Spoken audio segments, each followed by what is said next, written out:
I consider myself lucky that I'm old enough and was around while esport grew into what it is, but not too old to the point where you have to explain to me how comes you are paid to play video games. TikTok, however, that part I don't really get. I will split this video in two parts. Part number 1 will be about what it takes to become pro. Part number 2 will be what it's like once you are pro, because some of you might have an idea about what it's like to go pro but not really understand what it means, and I would like to talk about the overwhelming rhythm of CSGO pros. This video is sponsored by Words of Warships, and I will let you with a very nice cinematic.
Being a pro player, a YouTuber, streamer, so many new options for you to look into, and I don't think that you would need to explain that to your family anymore if you were to jump into those things those days. When I started to grow on YouTube, it was something like 2014, and making a living out of YouTube was only starting to become popular. I had to explain to my family what it was like and what I was doing, and to this day, I think it's still unclear to my grandma. She knows that YouTube is Google, so probably thinks I'm working from home as a developer for them or something. But I guess it's fine, she's still proud, probably. But if I had to explain to her what a pro player was, oh boy. Being a pro player is something I thought about before. You know, I had no job, no studies, so I would have had the time and the commitment. And I like to think that in a different world, if esport was what it is now but back then, I would have kept trying, but eventually, to my scale, the constant grind, pressure, but mostly the fact that you need teammates with the right mindsets and the same hunger was a deal breaker for me. Countless times I've had to look for new teammates who would be solid, good at the game and willing to put the hours and all that. It's really not that easy. And today, this is what I would like to talk about. Do you think you're good enough to go pro? And if yes, do you think that it's all it takes? Some of you still ask me why I am not going pro, as in, that would be the obvious next step. Well, before doing anything, going pro is about competition, and I'm not at a state of my life where I want to put everything on a maybe, spin the wheel, and see what happens. Competition comes with a cost, and there's a big risk of losing. Losing your time, your money, your efforts. There's a tremendous amount of factors outside of your control that will regulate your paycheck and success. It will require a lot of time and effort, and it's not even guaranteed to work. What I have today with YouTube is pretty simple. You know, I put the hours to create a video, plug in a sponsor, collect my paycheck. My hours are getting paid. That's pretty standard. Now, if you're a semi-pro or trying to be, you will have to put in hours of practice, deathmatch, demo review, travel, and if you still lose in the end, where's the money coming from? Who will pay you? That's the risk I'm talking about. Nowadays, the pro players are secured with pro contracts and monthly salaries, so at least they know that they will bring money. But what about those who aren't there yet? Those who grind every day in the attempt of getting there? How many of you will actually make it? The odds aren't in your favor. What I'm trying to highlight there is that going pro in CSGO, much like any other competition, means you will have to put in hours in the only hope that it will pay. Whereas a traditional job would pay you for the hours. That's simple. You will have to treat CSGO like a job, not like a casual game, and even then, success is not guaranteed. Just in my Steam friend list, I can think of 3 different examples. Friends of mine who have been practicing with their teams 4, 5, 6 hours a day, every day, you know, offline, building strats, online, doing pracs and all of that, deathmatch to stay at a good level individually. One of them even went to almost every French lands. Now, did he achieve anything? Well, no, not really. He quit last year after 6 years of giving it everything. That is a lot of sacrifices. Think about it. Giving 6 years of your life to a game and all you have to show for it is hours played. Sure, I have done 10k hours, but that's my job, you know, I make videos and content out of those. But he didn't really make money out of it, like no real big deal. Yes, of course he won a few lands there and there, but it would only compensate for the cost of going there in the first place. He never got into the big boys league, pretty much. And during those 6 years, undoubtedly, he sacrificed a lot of things. Time is the only purchase you can't get refunded. What about social life, love life, or even professional life, which you kinda put on hold while you grind for those things? Spent years living with the pressure of making a living out of it, needing the win to get a sense of progression. And then he would have to cope with disappointment and frustration while still keeping up with the daily grind. And all of that kinda for nothing. That's what I meant by it comes with a cost. Going pro is a hazard. You might be very good, but might never find the team where you fit. You might never meet the right people, might never be at the right place at the right time. You might lose qualifications spot to a cheater who will later get caught, but it's too late for you anyway. What I'm saying is that your own individual performance is not the only thing you need to worry about. Your chance of joining a new team might be denied just because they would rather bring a friend instead of you, and that's what it is. Is that fair? No. But that's not the question here, is it?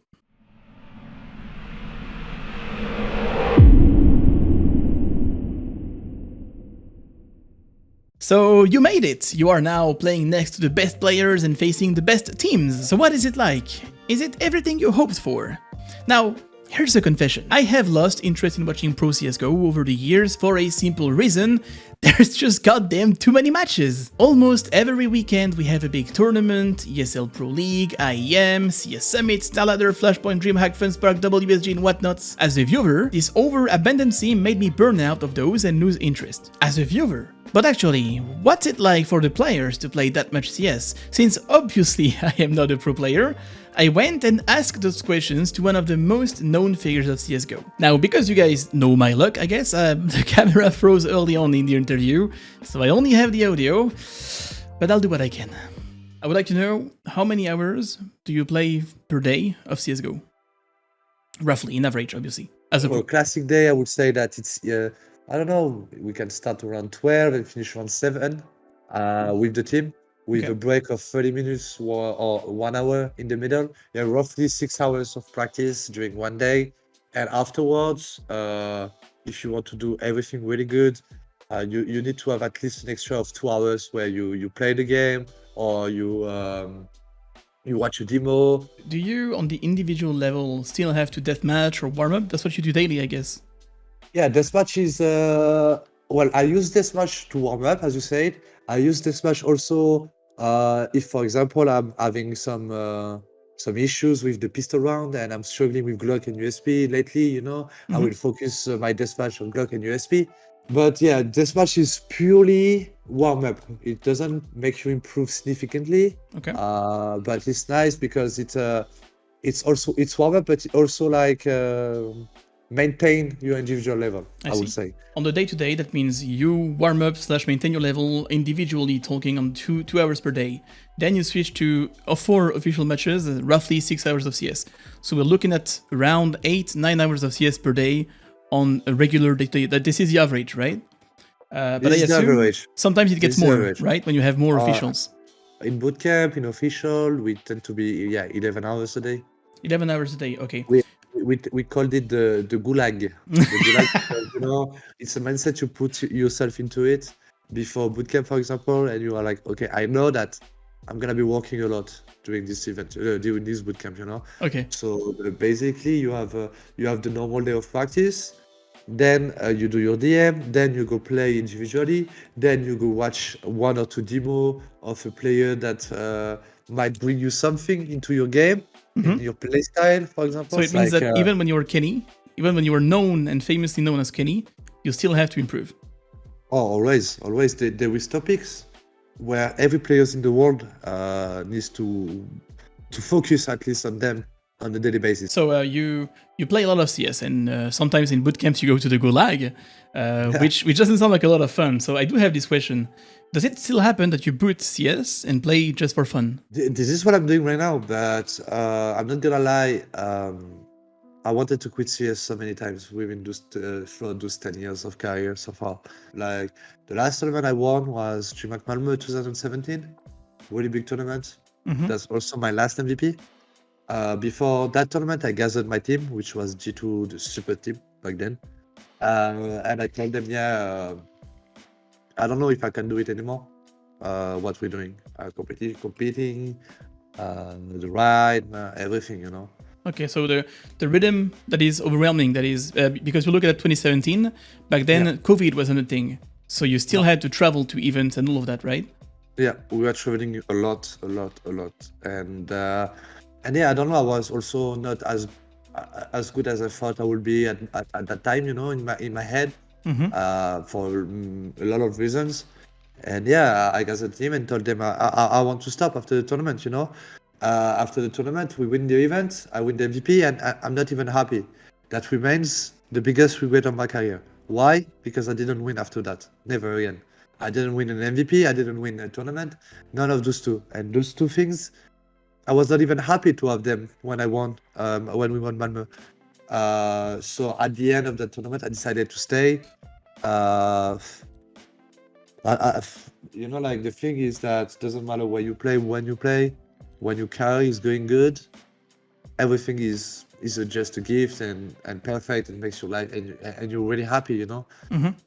But like me, the last 2 years, when your career is the other way around, uh, you're suffering from it, you know. Like I see. it's a weight that becomes heavier and bigger every single day.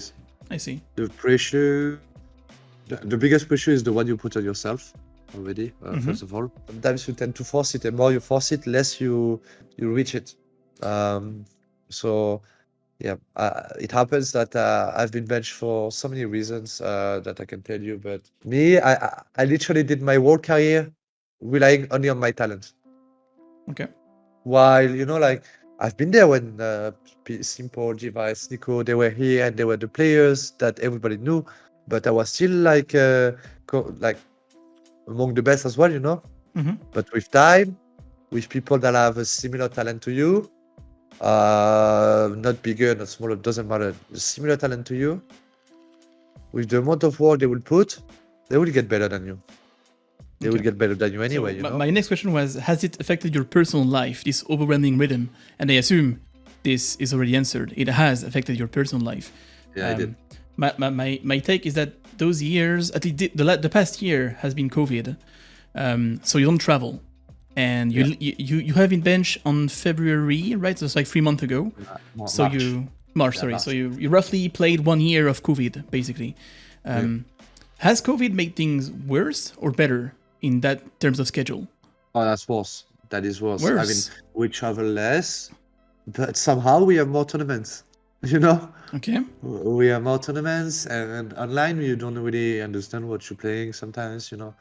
You've been pro for like 10 years, right? You're 26 today, I believe, and you went pro at age 15. Yeah. So you grew up while esport blew up as well for CSGO. And you probably put aside some stuff that you would have had otherwise, social life, maybe love life.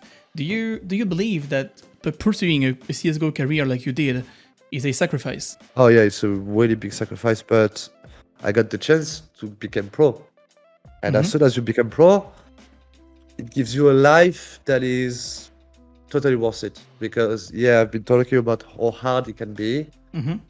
But I'm the person I am today because of that, you know. It made my whole education, literally my whole education. For example, on a daily basis, I have respect to everyone, and I never judge anyone.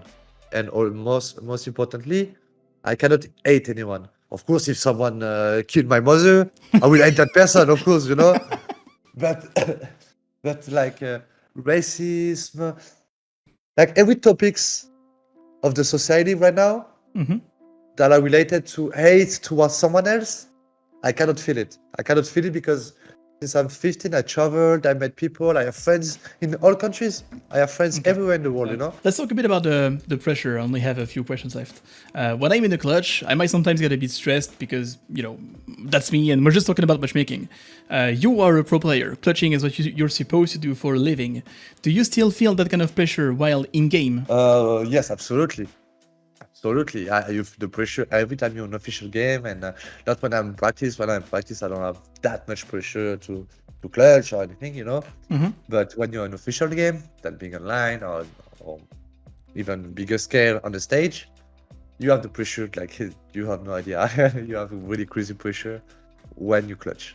Really. Okay. Now, talking about the pressure that was on the server now, when you're outside of the server, you mentioned that, it's a sacrifice. Sometimes you feel like you're going to the gulag, that you don't really play the game for fun anymore. It's more like a whole competition.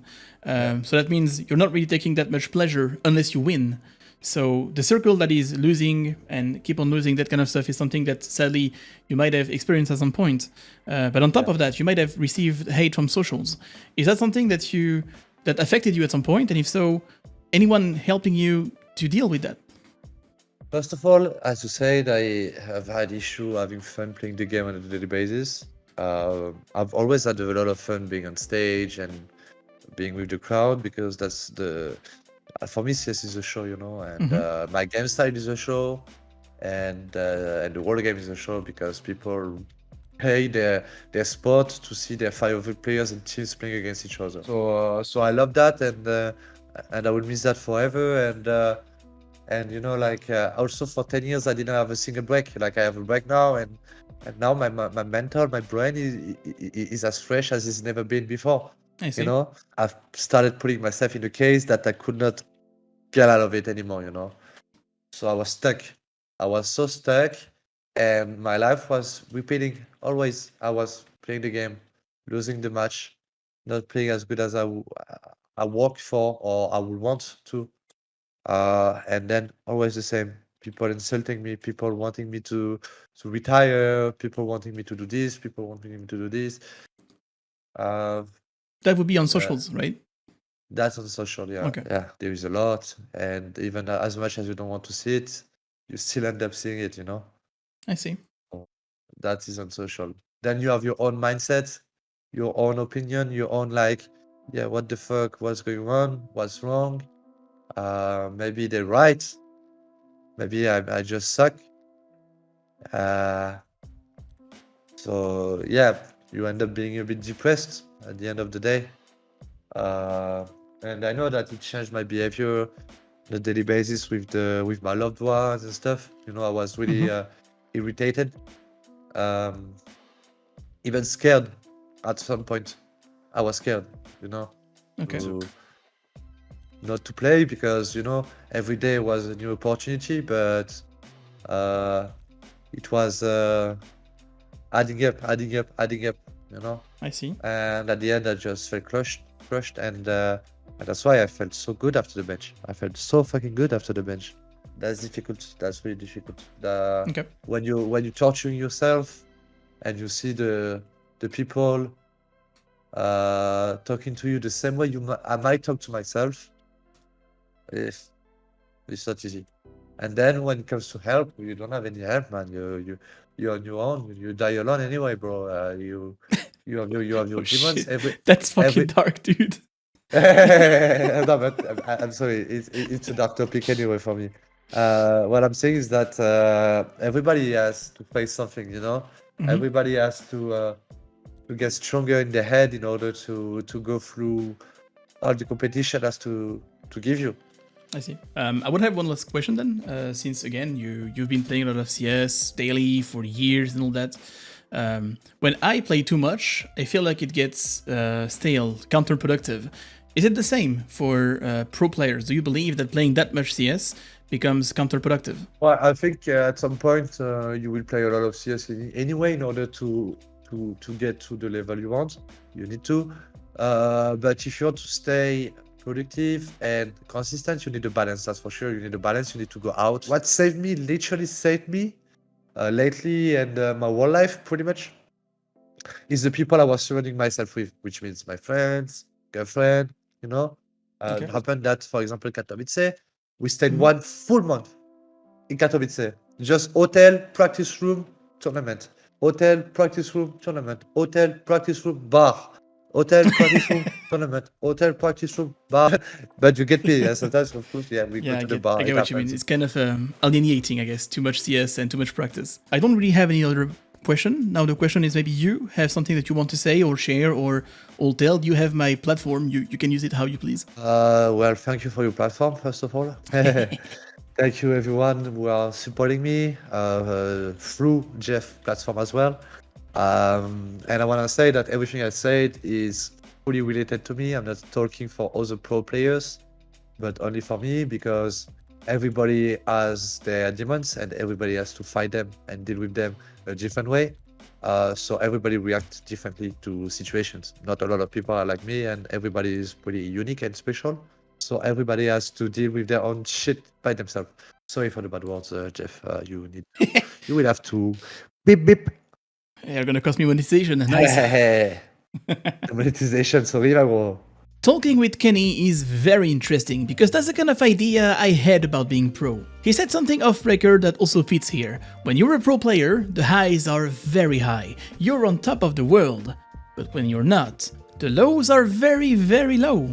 And with an overwhelming rhythm and constant flow of official matches, little to no breaks, our CSGO pros are on the verge of burning out. Of course, I cannot talk for everyone, but at least everyone that I talked to that is either a pro player, coach or analyst, or is somewhat involved in the pro team, mentioned the same thing. I don't want to paint it as a bad thing, like Kenny said. The lifestyle you are given is phenomenal, but I wanted to open a discussion on the overwhelming rhythm of CSGO pros. Kenny is currently on the bench and he's been streaming and making videos for the past month, and it would be very nice to show him some love for talking openly about this. I will put his channel link down below. Let's boost his subscribers, come on. It was a very interesting video and I hope it will bring you a little bit of perspective and, for those who need it, help you humanize the player that you see on stream and respect the constant grind that they have to go through to stay there.